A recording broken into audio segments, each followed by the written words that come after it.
Welcome, guys, to another wonderful Couch Talks. Today we, of course, have Xill and myself and my sister.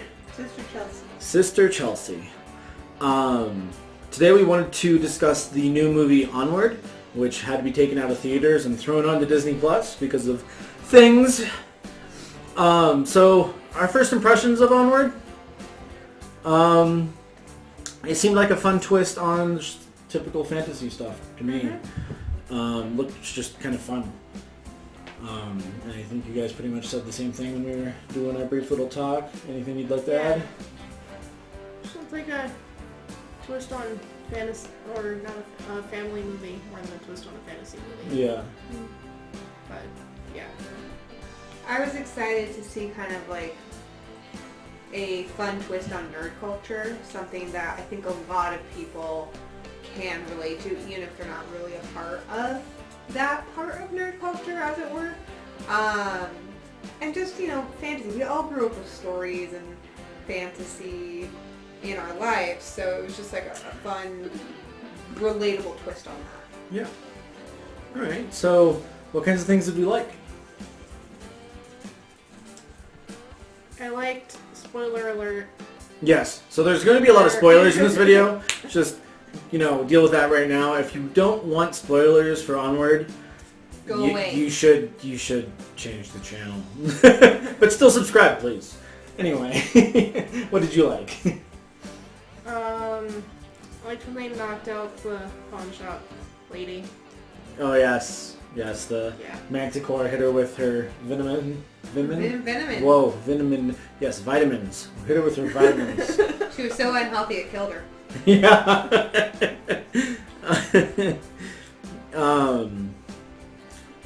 How about you, Chelsea? And I apologize for the profuse yawning I've been doing. It's past my bedtime.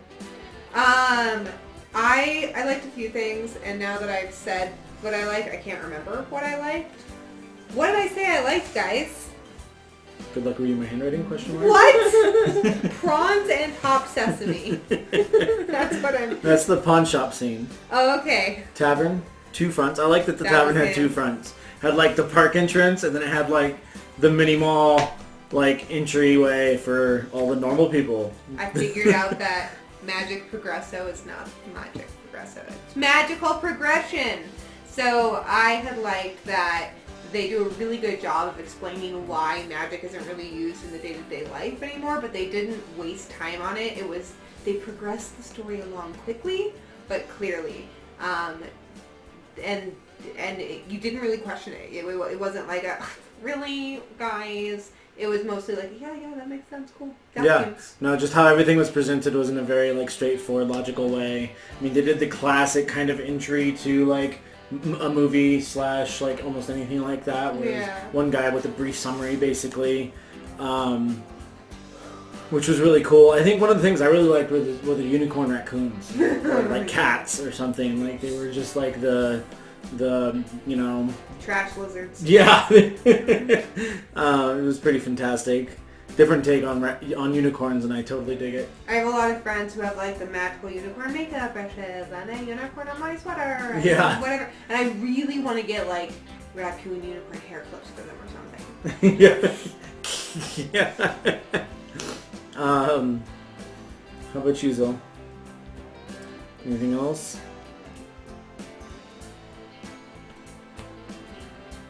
I think that's one of the things I really enjoyed was they ended up back at the school. Back in town at their grand journey. At first I was like, oh, really? That's super lame. But I've kind of grown to appreciate it because I think it's funny. Yeah. It's funny, I will say, as a person who has some anxiety. Yeah. I was upset. Yeah. Because I immediately put myself in anxious young one's shoes and was like, nope, go walk off the cliff. Yep. I liked how terrifying that van was. Yeah. Oh, every time they show it, it's very clear that there are too many things wrong with it. It does break down, kind of. Yeah. But I was waiting all the time. I do like how it's gonna do it now. it's gonna do it now. She has the sweet spot, which I think we've all owned a car or been in a car. Where the owner's just like, hold on, it just needs the...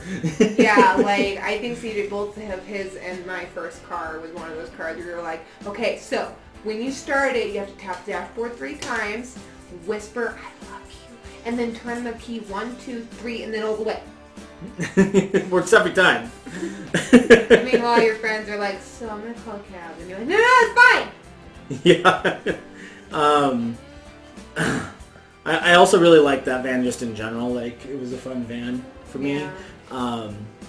No. Very classic van. Yeah, it was very classic. Very, you know, I love that it had a name and custom license plates and all that stuff. I thought that was a lot of fun.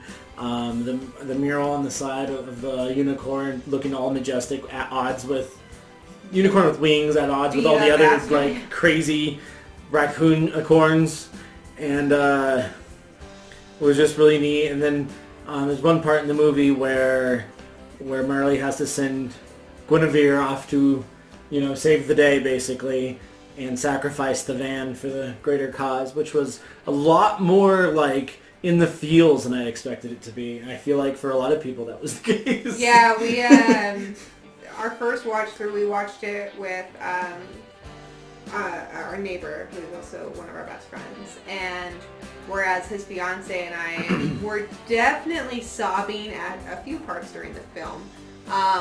He was hitting the feels when Guinevere was sacrificed. He was hitting the feels real hard. Yeah. And it was the first thing he said when credits rolled. He was like, "But Guinevere."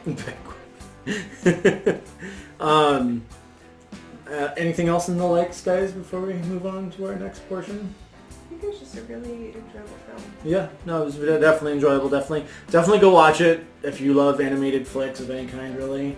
Particularly if you like Disney/Pixar films, it's definitely one of those films. Yeah, one of those. Yep. You are correct in so many ways. Yep.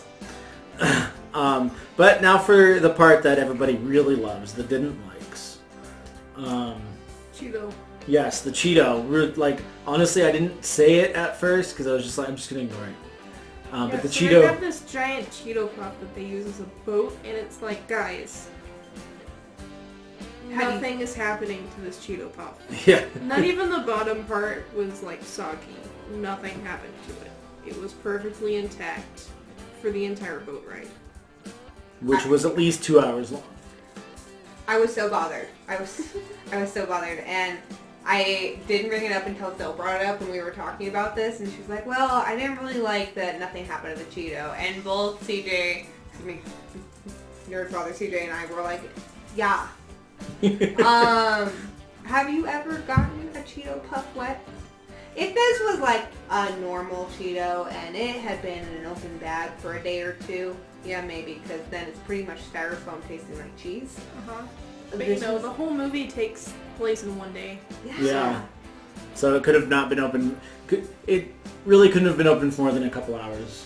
And regardless, like if it's a Cheeto puff, like that's they're gone. pretty much just dust magically being held together by flavor. Yeah, basically, being held together by crunch. Either way, it really bothered me. I appreciated the humor of it, and I really enjoyed the aspect of using a Cheeto as the boat and all that stuff. Besides the fact that I was just bothered the entire time, the Cheeto should just disintegrate out from under them. And, you know, maybe something that got cut out of the movie was something along those lines. I kept thinking maybe they were going to have to, like, do, like, another Cheeto. Like, 20 minutes will pass and they have to do another Cheeto because they will slowly be sinking. And that would be kind of funny if they had more time. This was definitely in the cap of the film, so they weren't going to have time for that. And who knows what kind of time constraints they were working with, or it may not even been worth, you know, actually keeping. But regardless, it was definitely something that we all thought of, and I'm sure that most of you at home thought of it as well.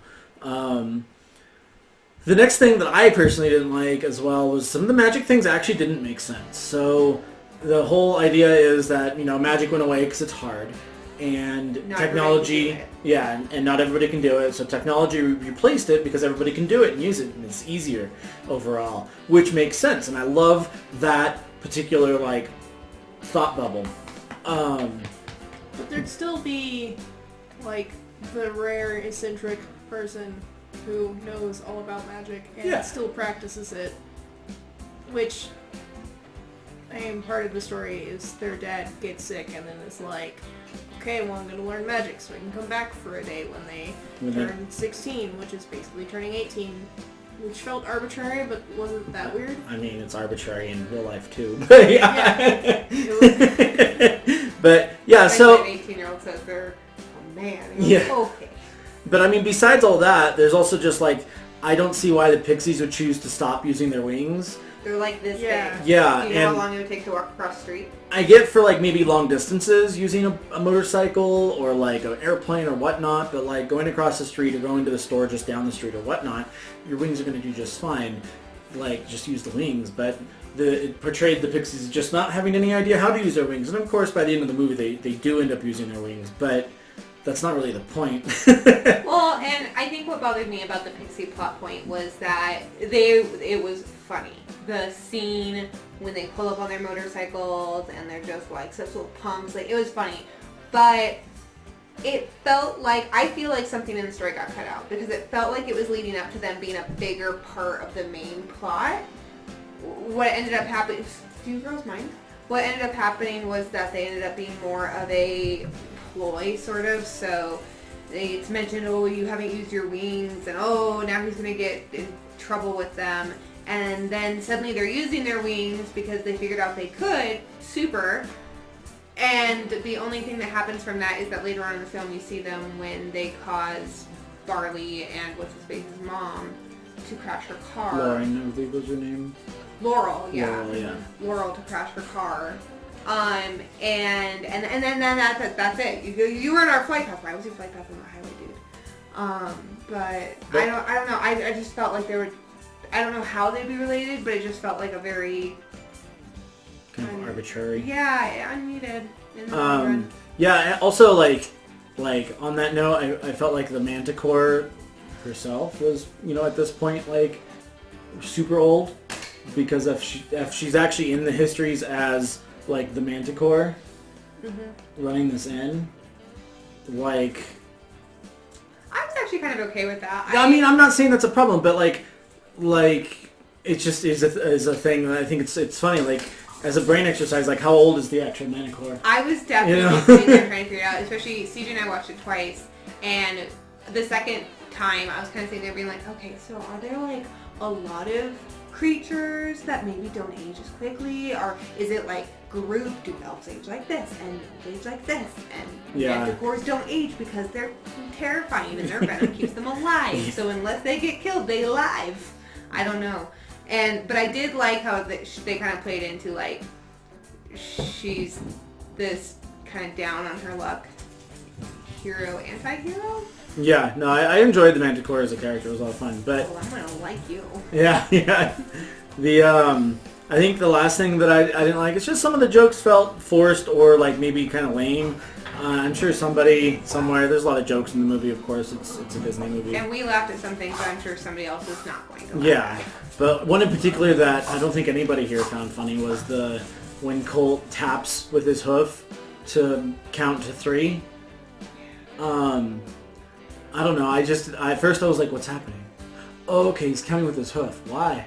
Please note, CJ and I were raised around livestock. Yeah. I also thought Colt was a weird name for him. Oh god, I loved it.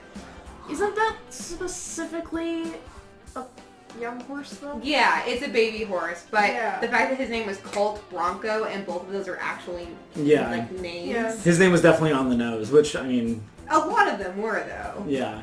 I really enjoyed that character overall. I thought that yeah. They definitely show him as, instead of being like majestically graceful in most scenes, he's just kind of a klutz / not really aware of his back end. He's sort of that typical like Yeah.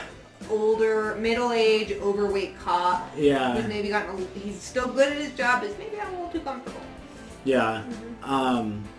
But actually one of my favorite scenes in the whole movie, though, is him at the end of the movie where he takes off his ball cap or whatever it is, his police cap, and like his mane goes flying in the air, and he's like, I was made to run, and he takes off running. And that's after earlier in the film he like dejectedly is like, I don't need to run, I got a car. Yeah. Anything else that you guys can think of that you didn't like in the movie? Why did he dump out the card box for his board game. Oh, It yeah. looks like it was very well organized, and he was looking for a specific card, and also you just don't do that anyway, so there was no reason for that to happen. Funnily enough, it was not me that brought that up. It was Chelsea. It was me. The I first time we mentioned watched it. Oh. She was like, first of all, I know you'd never do that to your cards. Yeah. So I had paused the film. I think we were like grabbing wine or something. More pizza, maybe. And I paused the movie and I was chuckling and I just kept staring at my brother and he's finally like, what? And I was like, you're in the movie! And then the next scene was that movie, and so after I paused, I was like, except you would never do that to your cards. Inappropriate. Yeah, no, I was not gonna lie. It made me a little uncomfortable. It always makes me a little uncomfortable when people mistreat their cards and board games and stuff like that, because it's like you only get one of those. I mean, I guess you get more if you have enough money, but like really, you only get one. Yeah. So, but yeah, no, I did. Maybe he was just too excited and couldn't handle it. When I think he was a little bit more like ADHD about it. Yeah. He was very... I did like how the RPG book, the core rule book, was more like an actual like history book / like magic spell book for the purposes of the movie. So like I'm sure there's other system mechanics in that book, but overall it was, you learned the spells from the book and you learned about the history of magic in the old world. So, and I feel like they put it off in that you don't actually know that. Like, first off, if you don't play the game, you don't know anything. Anyway, hi. But it's like unless you're really into it, like Barley was really into it. Yeah. Then you might just think that you're playing game mechanics and that it has nothing to do with real life. Well, yeah, and that's kind of... I feel like there's been a lot of things even in our world that's been snuck by as, this is a fantasy book, but it's actually real life. I can't think of any good examples. Every dystopian future book ever written is based on a historical event. All right. Well, if you guys had one thing to say to a person who's going to go watch this movie immediately after this, or even, just on the street and talking to them, and they're like, oh, I'm going to go watch Onward, what would you say? Yeah. I would tell them that it's a good movie and be prepared for the feels, because guys, the first time I watched this, I tried to hold back my feels and I ugly cried. Like it was bubble, snot, burst. I had that dog in my lap and it became in my face, and then I yelled at my brother that I wasn't crying, the dog was crying, and then I just kept crying. And then I threw the ugly cry box at her. It's true. It's called a tissue box, and it came in handy. Second watch through, I did tear up a little bit. It was more like I just felt it. You felt it, man! Yep. How about you, Xill? I would just say go have fun. Yeah. Yeah. But, also my favorite movies as a child were Land Before Time and Fox and the Hound. God damn! And I think I've cried at a movie once in my entire life. Okay. If All it right. has an animal in it, I will cry. I would say definitely watch out for the feels. In fact, that's basically the message that our friends sent us. I asked them earlier, hey, if you could say one thing to a person about this movie, what would it be? And they basically both said watch out for the feels. So I think that's the general consensus here. It is a really good movie, a lot of fun. Definitely go watch it. I would even suggest buying it. I don't usually suggest that about movies. I keep my movie collection basically I like most movies, but these ones I want to own. I want to own this one at some point, just in case I'm not in Disney Plus for whatever reason. Anything else? Would you guys like to add? Anything we've forgotten about or meant to mention that we didn't? I'm so stuck on Land Before Time and Fox and the Hound. Yeah, that's fair. I'm having PTSD right now. All right, guys. I'm pretty sure I was 2 when I cried on Land Before Time. Yeah, that sounds about right. I wore Bambi out and I wore Land Before Time out. Yeah, Peter Pan I watched so many times that it's the VHS just stopped running. Yeah. Land Before Time, I just remember the mother like laying down in the leaf and the star. All right, guys. Well, with those extremely sad thoughts, apparently, we're gonna go ahead and send you off. Go watch Onward. It's a good movie. Please don't forget to hit like and preferably subscribe, or at least give us a share if you think somebody else on your Facebook or something would appreciate us. Thank you so much. Have a good night. Chelsea.